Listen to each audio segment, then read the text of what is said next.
Hemos estado estudiando, queridos hermanos, haciendo una especie de panorama del Antiguo Testamento, viendo cómo Cristo es mostrado, Cristo es reflejado desde el principio. Cristo es el centro de todo, de toda la Escritura.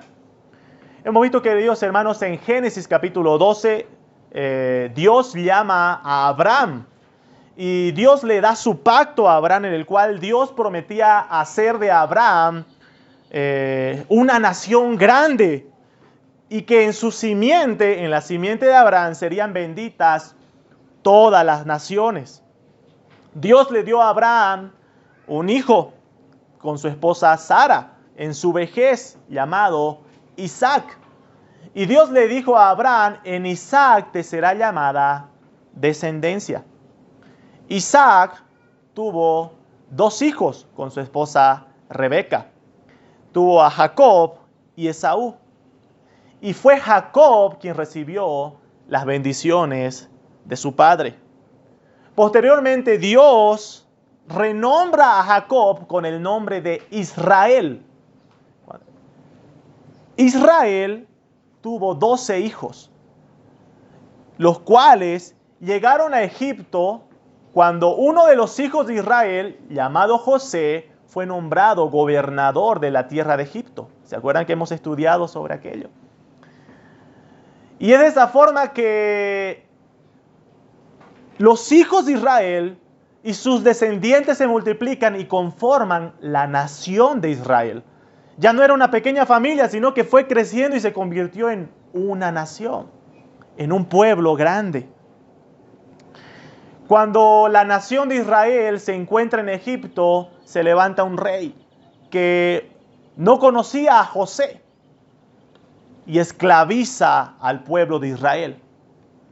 Dios se acuerda de su pacto hecho con Abraham. Bajo el liderazgo de Moisés, confirma el pacto hecho con Abraham y libera al pueblo de Israel de la esclavitud en Egipto. Hay un propósito especial por el cual Dios libera al pueblo de Israel de Egipto, que era para que ellos vivan en servicio y adoración a Dios. Dios guía al pueblo de Israel por 40 años por la tierra de Egipto hasta introducirlos a la tierra prometida bajo el liderazgo de de Josué. Cuando el pueblo de Israel se encuentra establecido en la tierra, luego de la muerte de Josué, la nación de Israel se derrumba espiritualmente. El libro de los Jueces muestra ese decaimiento espiritual del pueblo de Israel. Y cómo constantemente muestra de que el pueblo hizo aquello no agradable ante los ojos de Jehová una y otra vez. Se repite aquello. Esta etapa, queridos hermanos, de los jueces, del decaimiento de la tierra, de la condición espiritual del pueblo de Israel, termina con el último juez, que es Samuel. Y con el profeta Samuel, el último juez, se introduce una nueva etapa en el pueblo de Israel, en la nación de Israel. Y vamos a ver en esta mañana 3 puntos de esta etapa, de esta nueva etapa del pueblo de Israel. Punto número 1, el pedido de un rey.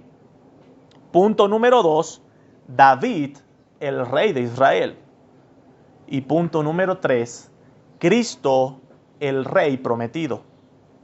Vamos a empezar viendo nuestro primer punto, queridos hermanos, el pedido de un rey. Vayamos a nuestro pasaje en 1 Samuel, capítulo 8. 1 Samuel, capítulo 8, como veíamos al principio en la introducción, el pueblo de Israel durante todo este tiempo había sido liderado por jueces. Pero a pesar de que Dios siempre fue proveyendo libertadores para el pueblo de Israel vivió en continuo pecado delante del Señor. Y eso generó que el pueblo de Israel vaya decayendo espiritualmente hasta olvidar y empezar a adorar a otros dioses. Capítulo 8 de 1 Samuel, desde el versículo 1 en adelante, dice: Aconteció que Samuel, el último juez de Israel, envejecido, puso a sus hijos por jueces sobre Israel. Y el nombre de su hijo primogénito fue Joel, y el nombre del segundo Abías. Y eran jueces en Beerseba. Pero no anduvieron los hijos por los caminos de su padre. Antes se volvieron tras la avaricia, dejándose sobornar y pervirtiendo el derecho. Entonces todos los ancianos de Israel se juntaron y vinieron a Ramá para ver a Samuel y le dijeron: He aquí, tú has envejecido y tus hijos no andan en tus caminos. Por tanto, constitúyenos ahora un rey que nos juzgue, como tienen todas las naciones. Pero no agradó a Samuel esta palabra que dijeron: Danos un rey que nos juzgue.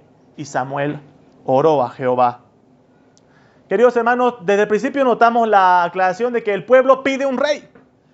Y la Escritura nos muestra de que a Samuel no le agradó la idea. No le agradó la idea de que el pueblo pida un rey. Hay que aclarar, queridos hermanos, que la idea de un rey, o esta etapa de los reyes en Israel, no fue una improvisación de Dios. No es que Dios cedió al pedido del pueblo y dijeron: ya quieren un rey, les voy a dar un rey y vamos a cambiar del plan.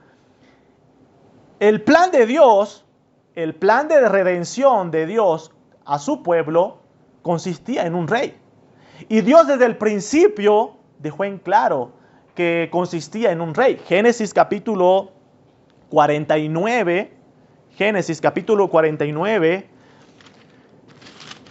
Jacob, al que Dios renombró con el nombre de Israel, luego de que estuvieron a salvo en la tierra de Egipto, empezó a hablarle a cada uno de sus hijos sobre profecías que Dios iba a cumplir sobre ellos. Quiero que escuchen versículo 8, Génesis capítulo 49, versículo 8 en adelante, dice: sobre Judá, uno de los hijos de Israel, de Jacob. Judá, te alabarán tus hermanos, tu mano en la cerviz de tus enemigos. Los hijos de tu padre se inclinarán a ti. Cachorro de león, Judá, de la presa subiste, hijo mío. Se encorvó, se echó como león, así como león viejo. ¿Quién lo despertará? No será quitado el cetro de Judá, ni el legislador de entre sus pies, hasta que venga Silo, y a él se congregarán los pueblos. La profecía que Jacob dice sobre Judá es que de la tribu de Judá no sería quitado el cetro. Eso se refiere a una dinastía real que vendría de la tribu de Judá, y que el reinado vendría de la tribu de Judá. Es decir, Dios ya había dejado en claro que en la nación de Israel iba a haber un rey. Iba a haber una dinastía real hasta que venga el verdadero rey. Esa era la profecía. Iba a haber una dinastía real hasta que venga un verdadero rey. La pregunta, queridos hermanos, en este pasaje que estamos viendo de 1 Samuel capítulo 8, ¿por qué fue la molestia de Samuel? Si el plan de Dios era un rey, ¿qué tenía de malo el pedido del pueblo de decir: constitúyenos un rey? ¿Cuál era el problema? Bueno, queridos hermanos, el problema está en lo que le dice el pueblo: constitúyenos un rey como tienen todas las naciones. Dios había rescatado al pueblo de Israel para que Israel fuese un pueblo especial, un pueblo diferente a todas las naciones. Y ya desde el pedido de Israel es que ellos querían ser una nación igual que las otras naciones. El pedido de un rey como las otras naciones involucraba que Israel estaba diciendo: queremos un rey de la misma forma que constituyen las otras naciones, con las mismas características que tienen los reyes de las otras naciones. Bueno, queridos hermanos, Deuteronomio capítulo 17, Moisés antes de que el pueblo de Israel, años antes de que pase todo esto, Deuteronomio capítulo 17, antes de que pase eso, Moisés, hablando al pueblo, ya les advirtió de que iba a pasar esto cuando hayan entrado a la tierra de Egipto. Deuteronomio capítulo 17, versículo 14 en adelante. Moisés les decía: cuando hayas entrado en la tierra que Jehová tu Dios te da, y tomes posesión de ella, y le habites, y digas: pondré un rey sobre mí, como todas las naciones que están en mi alrededor. Y aquí está la advertencia de Moisés: ciertamente pondrás por rey sobre ti al que Jehová tu Dios escogiere. A Dios no le estaba sorprendiendo nada. Dios es omnisciente, Él tiene el conocimiento de todas las cosas. Dios sabía el corazón del pueblo de Israel, sabía qué es lo que iba a pasar una vez que el pueblo esté en la tierra. Iban a querer un rey como las otras naciones. Pero Moisés les deja en claro que aquel rey debía ser un rey escogido por Dios. El problema del pedido del pueblo de Israel es que ellos, al decirle constitúyenos un rey como las otras naciones, involucraba: queremos un rey no a la medida de Dios, no escogido por Dios, sino un rey a las características iguales de las otras naciones. Vamos a 1 Samuel capítulo 8 nuevamente. 1 Samuel capítulo 8, versículo 7. Y dijo Jehová a Samuel: oye la voz del pueblo en todo lo que te digan, porque no te han desechado a ti, sino a mí me han desechado, para que no reine sobre ellos. Dios conocía la verdadera intención del pueblo de Israel. La intención del pedido de un rey era porque no querían que Dios reine sobre ellos. Queridos hermanos, muchas personas dicen creer en Dios, ¿verdad? Así como en el pueblo todos decían ser hijos de Dios por ser pertenecientes a la familia de Israel. Pero irónicamente, queridos hermanos, así como muchas personas dicen pertenecer al pueblo de Dios, no quieren que Dios reine sobre ellos. No quieren que Dios reine sobre ellos.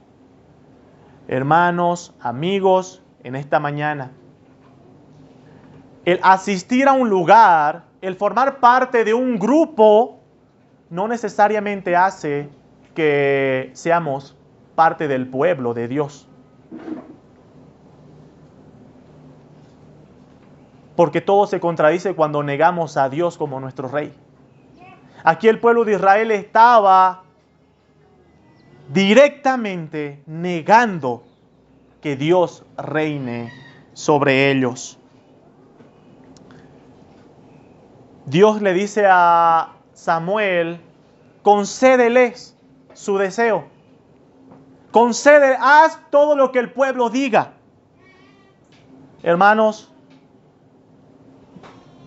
qué triste es cuando el Señor nos deja ir conforme a nuestros propios caminos. Qué triste es cuando el Señor quita las manos para dejarnos ir conforme a la dureza de nuestro corazón, conforme a nuestros propios pensamientos, a nuestros propios caminos. Bueno, el pueblo de Israel dijo: constitúyenos un rey. Y Dios dijo: muy bien, concédeles. Pero increíblemente Dios en su misericordia le advirtió al pueblo. Desde el versículo 9 al versículo 21, Dios les advirtió qué cosas iba a pasar con ese nuevo rey. Pero el versículo 19, esta fue la respuesta del pueblo a la advertencia de Dios. Pero el pueblo no quiso oír la voz de Samuel y dijo, no, sino que habrá rey sobre nosotros. Dios en su misericordia les advierte del peligro, pero el pueblo dijo no. Ahí es donde nosotros damos una vuelta a la página y entramos a 1 Samuel capítulo 9.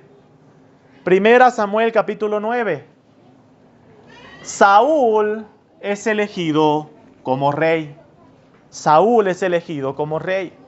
Y pasa exactamente lo que Dios había advertido al pueblo que iba a pasar.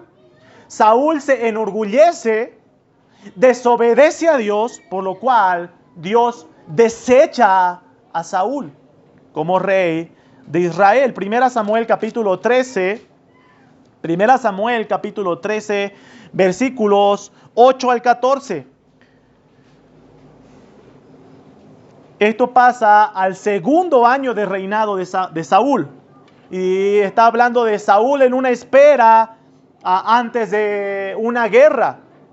Tenían que ofrecer sacrificio al Señor.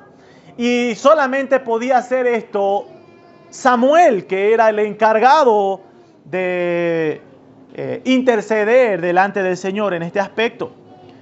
Y le dijo a Saúl, tienes que esperarme hasta que yo llegue. Versículo 8 dice, y él esperó, Saúl, 7 días, conforme al plazo que Samuel había dicho, pero Samuel no venía a Gilgal, y el pueblo se les desertaba. Entonces dijo Saúl, traedme holocausto y ofrenda de paz, y ofreció el holocausto. Saúl hizo lo que no podía hacer. Y cuando él acababa de ofrecer el holocausto, ve aquí Samuel que venía, y Saúl salió a recibirle para saludarle. Entonces Samuel dijo, ¿qué has hecho? Y Saúl respondió, porque vi que el pueblo se me desertaba y que tú no venías dentro del plazo señalado y que los filisteos estaban reunidos en Micmas, me dije, ahora descenderé los filisteos contra mí a Gilgal, y yo no he implorado el favor de Jehová. Me esforcé, pues, y ofrecí holocausto. Entonces Samuel dijo a Saúl, locamente has hecho. No guardaste el mandamiento de Jehová tu Dios, que él te había ordenado. Versículo 14.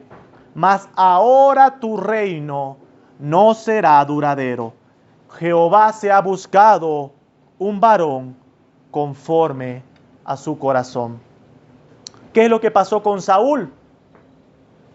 Saúl desobedeció a Dios. Hizo aquello que no se le permitía hacer.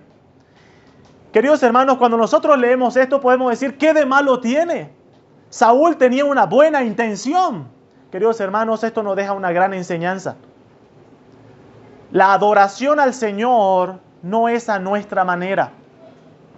No es que las personas adoran a Dios a su manera. ¿Se acuerdan que quizás alguna vez les ha tocado hablar con alguien y dicen, tú sigues a Dios a tu manera y yo a mi manera? Hermanos queridos, no existe eso. Delante del Señor no existe a tu manera ni a mi manera.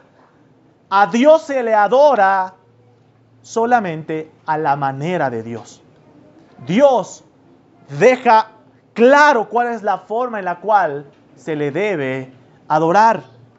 Bueno, Saúl no obedeció. El rey de Israel, aquel rey por el cual el pueblo pidió y el rey que el pueblo clamó como rey, desobedeció y fue desechado. Pero Dios le deja en claro algo a Saúl. Le dice, Jehová se ha buscado un varón conforme a su corazón. Y aquí entramos a nuestro segundo punto del mensaje de hoy. David, el rey de la nación de Israel. 1 Samuel capítulo 16, Dios desecha a Saúl como rey. Y está la promesa de que Dios encontró, ha buscado un varón conforme a su corazón. Primera Samuel capítulo 16, versículos 1 al 7. Dios envía a Samuel a Belén porque le dice, ahí de los hijos de Isaí me he reservado al que va a ser el rey de Israel. Vamos a leer desde el versículo 6 en adelante. Y aconteció que cuando ellos vinieron, es decir, Isaí y los hijos de Isaí, él vio a Eliab, uno de los hijos de Isaí, y dijo, de cierto delante de Jehová está su ungido. Y Jehová respondió a Samuel, no mires a su parecer ni a lo grande de su estatura, porque yo lo desecho. Porque Jehová no mira lo que mira el hombre, pues el hombre mira lo que está delante de sus ojos, pero Jehová mira el corazón. El pensamiento de Samuel era el común, era el mismo pensamiento que tenía el pueblo de Israel con respecto a las características que debía tener el rey. Quizás pensaba que el rey debía ser fuerte, debía ser grande, debía ser guerrero, alguien que lidere al pueblo. Pero Dios le dice, Samuel, no mires como mira el hombre común, porque Dios no mira de esa forma. Dios mira el corazón. Primer inciso de este punto, queridos hermanos, es que Dios escogió un siervo conforme a su corazón. Cuando nosotros continuamos la lectura de 1 Samuel capítulo 16, vemos que David es ungido como rey. El pequeño de los hijos de Isaí, el pequeño, el que ni siquiera estaba considerado como un posible rey, Dios lo elige como el rey de Israel. Y Dios le da un título que se menciona en la Escritura 2 veces. Uno, el pasaje que leíamos nosotros en 1 Samuel capítulo 13, que dice que es el varón conforme al corazón de Dios, como también en Hechos capítulo 13, versículo 22. Hechos capítulo 13, versículo 22, se dice lo siguiente de David. Quitado es decir, Saúl, les levantó por rey a David, a quien dio testimonio diciendo, he hallado a David, hijo de Isaí, conforme a mi corazón, quien hará todo lo que yo quiero.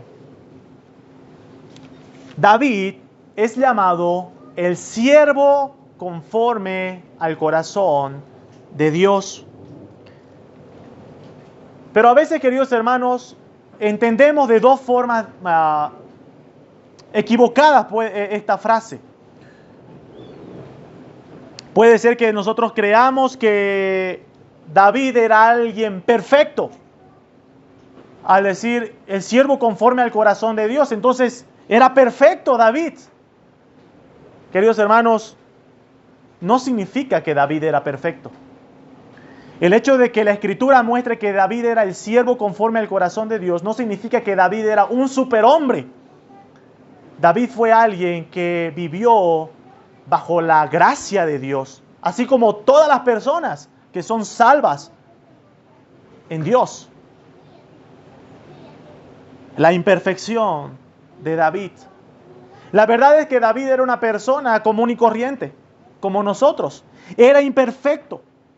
Vemos nosotros a lo largo de la historia del reinado de David muchas victorias, sí. Vemos quizá la historia más conocida, David el pequeño matando al gigante Goliat, y todos decimos, por eso era el siervo conforme al corazón de Dios, porque estaba lleno de victorias. Y vemos la vida de obediencia de David. Sí, queridos hermanos, David fue un siervo muy obediente al Señor, pero no era perfecto. No era perfecto. Uno de los pasajes más tristes de la vida encontramos en 2 Samuel capítulo 11, cuando David comete adulterio con Betsabé. Y en ese mismo capítulo, no solo David, el gran rey David, el que la Escritura dice que es el siervo conforme al corazón de Dios, no solamente comete adulterio, sino que también se convierte en un asesino, porque manda a matar al esposo de Betsabé, Urías. La pregunta cuando vemos la vida de David, ¿cómo es posible que Dios llame a David, alguien que cometió adulterio, que se volvió en asesino? ¿Por qué es David mencionado como el siervo conforme al corazón de Dios?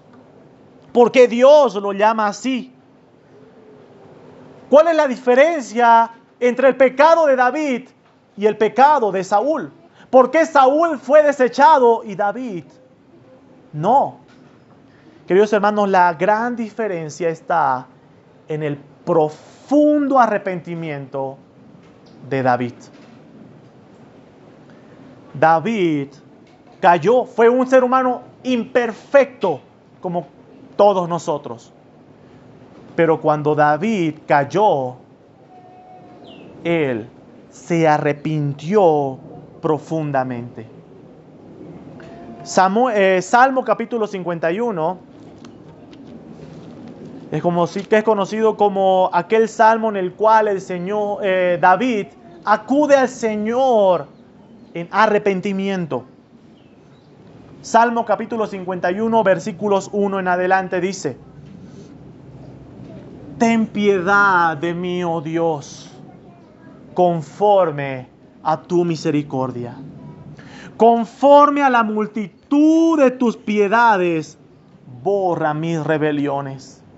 Lávame más y más de mi maldad y límpiame de mi pecado. Porque yo reconozco mis rebeliones y mi pecado está siempre delante de mí. Contra ti solo he pecado y he hecho lo malo delante de tus ojos, para que seas reconocido justo en tu palabra y tenido por puro en tu juicio. Queridos hermanos, el profundo arrepentimiento de David es lo que marca la diferencia. Es que David fue el siervo conforme al corazón de Dios porque fue alguien que vivió en completa dependencia de la gracia de Dios. David, incluso en la bancarrota espiritual en la que se encontraba, dependió únicamente, no de su posición como rey, no del título del siervo conforme al corazón de Dios, sino que dependió únicamente de la misericordia y el carácter bondadoso de Dios. Hay un libro, queridos hermanos, que lleva por título Una iglesia conforme al corazón de Dios, y este libro es escrito por un pastor llamado Miguel Núñez. El pastor explica por qué eligió ese título para su libro. Y él dice: el título surgió de la vida de David, donde la Escritura deja en claro que David no fue perfecto, pero sí fue un varón dependiente de la gracia y misericordia de Dios. Y eso hizo que él sea fiel a la voluntad de Dios, por lo cual Dios lo llamó un siervo conforme al corazón de Dios. Queridos hermanos, lo único que hizo que David pueda ser considerado el varón conforme al corazón de Dios fue porque fue alguien que dependió de la gracia y la misericordia de Dios. David fue aquel rey que el Señor se había guardado para el pueblo de Israel, pero fue un rey imperfecto. Fue un rey imperfecto.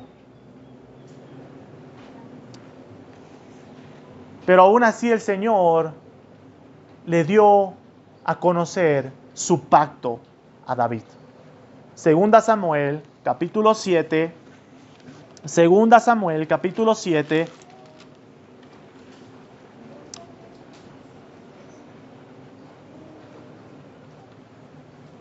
Desde el versículo 1 en adelante, la palabra del Señor dice: aconteció que cuando el rey habitaba en su casa, después de que Jehová le había dado reposo de todos sus enemigos en derredor, dijo el rey al profeta Natán: mira, ahora yo habito en casa de cedro, y el arca de Dios está entre cortinas.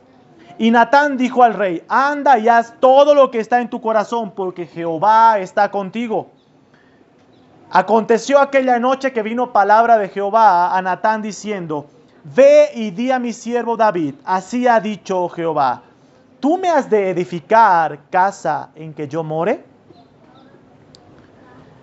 Queridos hermanos, en este pasaje se muestra que David tenía el deseo de construirle una casa, un templo para Dios.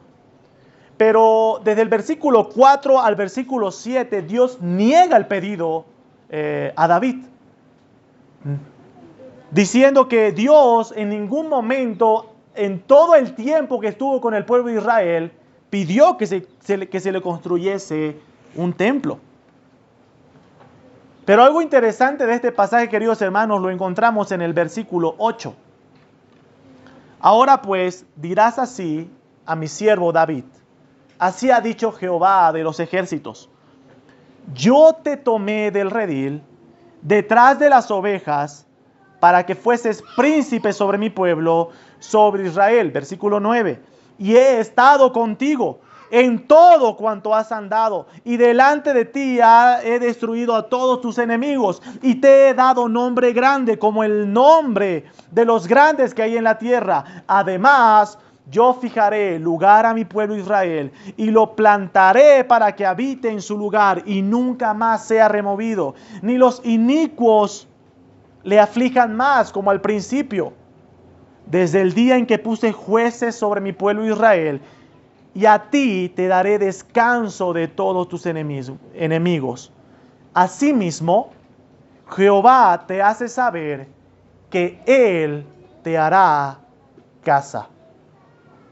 Queridos hermanos, algo llamativo es que David le dice a Dios que quería construirle una casa, un templo. Y Dios le dice: ¿tú me vas a construir un templo a mí? Pero luego Dios le dice: tú no me vas a construir un templo a mí, yo te voy a hacer una casa a ti. La palabra casa que utiliza aquí el escritor da la idea de una dinastía real.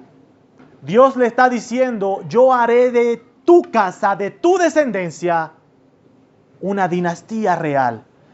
De tu descendencia vendrán los reyes. Habíamos visto, queridos hermanos, que en Génesis capítulo 49, Dios había prometido un rey, un reinado para el pueblo de Israel. Y que este rey vendría de la tribu de Judá.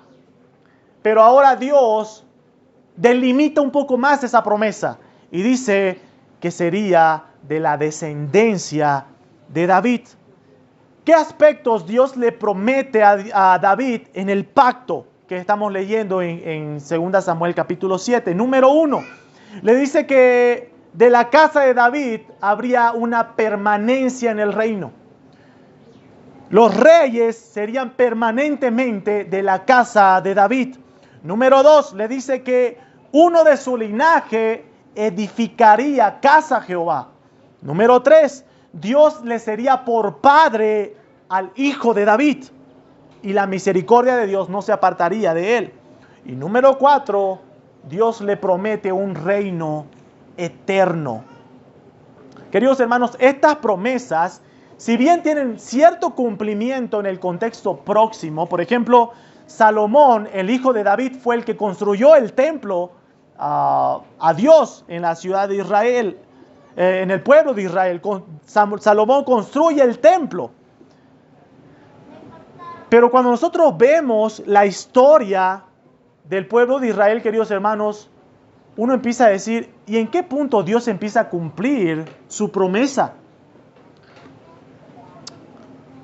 Cuando nosotros leemos los reyes, por ejemplo, ahorita estamos en los libros de Samuel, luego están Primera Reyes, Segunda Reyes. Cuando nosotros leemos, queridos hermanos, eso, vemos que Israel se divide, vemos que los reyes hacen lo malo delante de los ojos de Dios, vemos que posteriormente que el pueblo de Israel es llevado al exilio a Babilonia.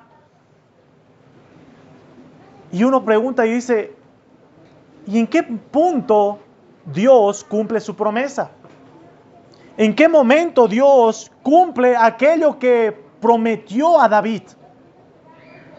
Bueno, hay un salmo, queridos hermanos, el Salmo 89, que el contexto de este salmo justamente se ubica en el exilio de Israel. Israel se encuentra lejos de su tierra. Desde el versículo 1 al versículo 37 del Salmo, el salmista lo que hace es una recapitulación del pacto que Dios le da a David. Si gusta puede leerlo en casa. Y el salmista exalta la grandeza de Dios y dice, tu misericordia, eres nuestro escudo, tus promesas son fieles. Y el versículo 35 dice, una vez he jurado por mi santidad y no mentiré a David. El salmista lo que está haciendo es mostrar cómo Dios había prometido su pacto a David. Y había jurado. Pero el verso 38 del Salmo 89, el salmista dice, mas tú desechaste y menospreciaste a tu ungido, y te has airado con él, rompiste el pacto de tu siervo, has profanado su corona hasta la tierra. Este, queridos hermanos, era el pensamiento del pueblo de Israel. Dios había dado su pacto, sus promesas a David, de que su reino sería eterno, de que su hijo, su descendencia real andaría bajo la misericordia de Dios. Pero ahora el pueblo se encontraba en el exilio. Y el pueblo miraba y decía, ¿y dónde está la promesa de Dios? ¿Ha rompido su pacto Dios? ¿Ha quebrantado el pacto? ¿Se ha olvidado Dios de sus promesas? Versículo 49. Señor, ¿dónde están tus antiguas misericordias que juraste a David por tu verdad? Versículo 50. Señor, acuérdate del oprobio de tus siervos. Queridos hermanos, ¿se dan cuenta de lo que estaba pasando el pueblo de Israel? Dios había prometido a David, al siervo conforme al corazón de Dios, le había prometido un reino eterno. Y había prometido que iba a librarlo de todos los enemigos. Pero el pueblo ahora estaba siendo nuevamente esclavizado por un imperio, el imperio babilónico. Y el pueblo decía, ¿se ha olvidado Dios de sus promesas? Queridos hermanos, desde ese entonces el pueblo de Israel estaba en espera del cumplimiento de la promesa de Dios. Porque el pueblo de Israel había entendido de que la promesa no consistía ni en David ni en Salomón, su hijo, sino que la promesa hablaba de alguien más, de la descendencia de David. Y el pueblo de Israel esperaba y esperaba que un día Dios cumpliese aquel rey prometido. Y aquí entramos a nuestro último punto. El cumplimiento de aquella promesa. Cristo, el rey prometido. El Nuevo Testamento, queridos hermanos, inicia con el Evangelio de Mateo. Y es interesante cómo empieza el Evangelio de Mateo. Quisiera que vayamos a Mateo capítulo 1. El Evangelio de Mateo inicia con una genealogía. Quizás muchos de nosotros, queridos hermanos, vemos la genealogía y la saltamos, ¿verdad? Pero las genealogías son muy importantes. Son muy importantes. Mateo capítulo 1, versículo 1 dice: libro de la genealogía de Jesucristo, hijo de David, hijo de Abraham. Mateo empieza su evangelio con esa declaración. Genealogía de Jesucristo, hijo de David, hijo de Abraham. Mateo quería dejar en claro que Jesucristo era descendiente de Abraham. Era aquella simiente prometida en la cual serían benditas todas las naciones. Pero también era el hijo de David, de la descendencia de David. Aquel rey prometido de la descendencia de David. Lucas capítulo 1, este es el anuncio que se le hace a María, el ángel.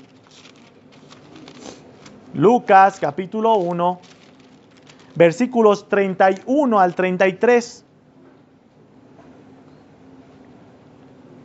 Dice: y ahora concebirás en tu vientre y darás a luz un hijo, y llamarás su nombre Jesús. Este será grande y será llamado Hijo del Altísimo, y el Señor Dios le dará el trono de David, su padre. Queridos hermanos, a Cristo se lo conoce también como el Hijo de David. ¿Y por qué era importante, queridos hermanos, esto? ¿Cuál es la importancia de que Cristo, cuál es la importancia de la genealogía? ¿Por qué era importante que Mateo empiece su evangelio mostrando de que Cristo era descendiente de David? Porque había que demostrar de que Cristo verdaderamente era el cumplimiento de aquella promesa. Y el ángel, cuando le anuncia a María, le dice: este se sentará en el trono de David, su padre. Mateo capítulo 2, cuando vienen los magos, cuando Jesús nació en Belén de Judea, versículo 1 de Mateo 2, en los días del rey Herodes vinieron del oriente a Jerusalén unos magos diciendo: ¿dónde está el rey de los judíos que ha nacido? Queridos hermanos, Cristo es aquel rey prometido. Cristo es el cumplimiento de aquella promesa a David. Cristo es el cumplimiento. Dios le había prometido a David la permanencia del trono en la casa de David. Por eso era importante que Cristo sea descendiente de David. Dios le prometió a David que uno de su linaje edificaría un templo. Si bien Salomón edificó un templo, pero Cristo edificó un templo aún mayor. Cristo edificó la iglesia. Y no solamente un templo donde iba a representar la presencia de Dios, sino que Cristo representa que Él es la presencia misma de Dios. Él es Emmanuel, Dios con nosotros. Y la iglesia cumple aquella promesa. ¿Por qué? Porque Dios viene a morar en su iglesia por medio de su Espíritu. Cristo. Dios le prometió a David que Dios sería el padre de aquel hijo. Bueno, Cristo es el Hijo de Dios. Y es debido a que Cristo es el Hijo de Dios que todo aquel que es unido a Cristo es adoptado como hijo de Dios. Dios le prometió a David un reino eterno. Cristo es el cumplimiento de aquello porque Cristo fue hecho rey eternamente. Queridos hermanos, Normalmente cuando se ve el aspecto del reino de Cristo, siempre se lo ve como si fuese algo futuro. Y a veces se lo enseña y dice, Cristo va a venir algún día a reinar. Y en cierto sentido es cierto, queridos hermanos. Pero Cristo ya es rey.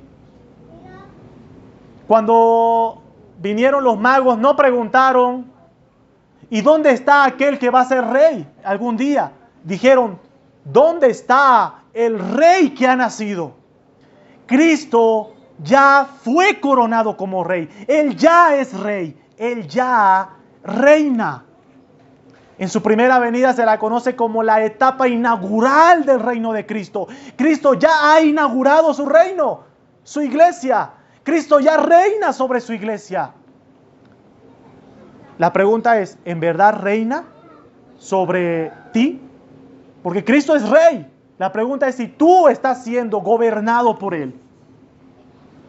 Cristo ya reina, queridos hermanos. Y un día Él va a venir a consumar su reino.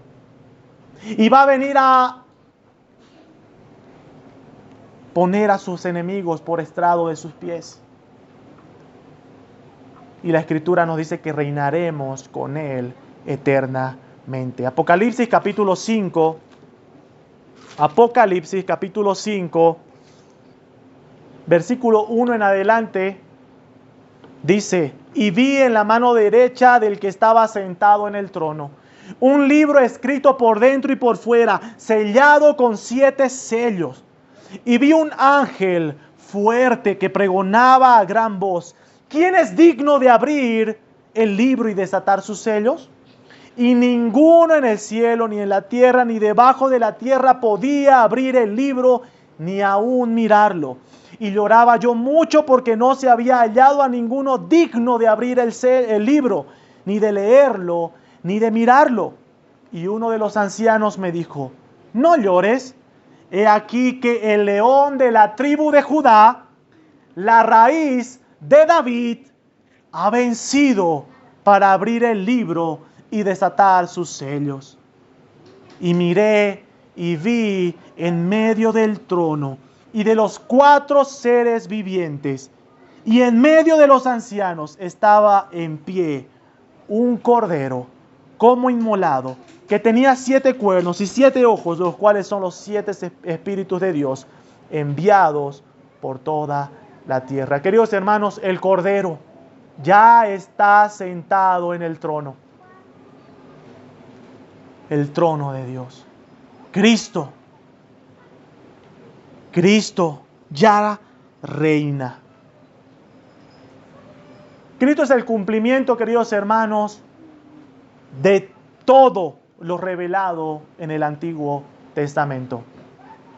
Hemos visto que Cristo es el verdadero Adán, aquel que nos representa de forma perfecta delante de Dios, el perfecto Adán. Hemos visto que Cristo es aquella simiente prometida de la descendencia de Abraham para salvar a todos aquellos por la fe en Cristo Jesús. Cristo es el cumplimiento.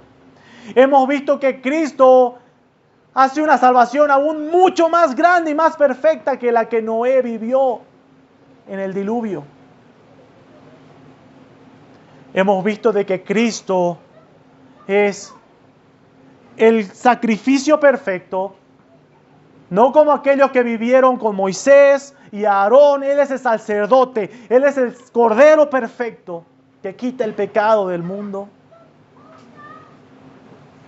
El pacto con David nos muestra de que Cristo es el rey prometido. Cristo es el rey.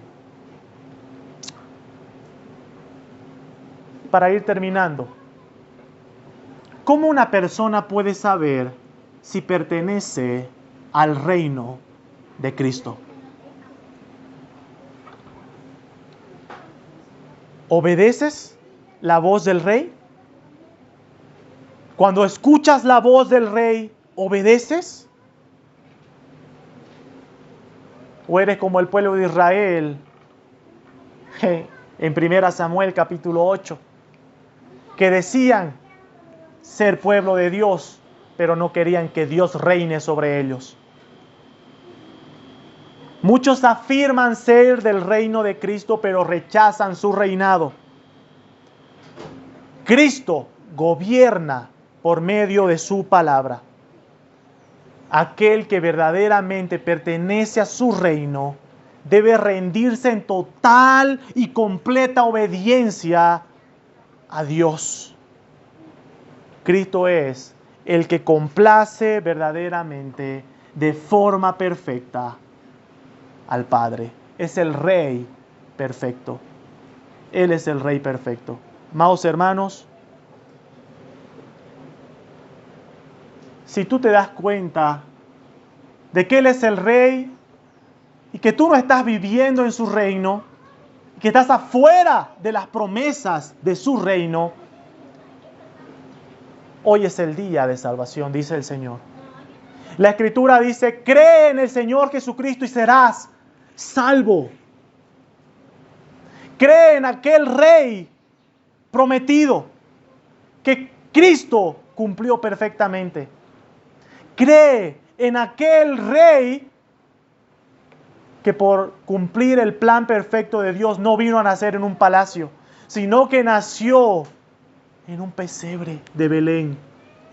Vivió de la forma más humillante para el Dios eterno, hacerse hombre, hacerse siervo e ir a morir en una cruz de la forma más vergonzosa. Pero Él triunfó, Él resucitó victorioso para dar vida a todo aquel que cree en Él y viene en fe y arrepentimiento. Cree en el Señor Jesucristo y serás salvo.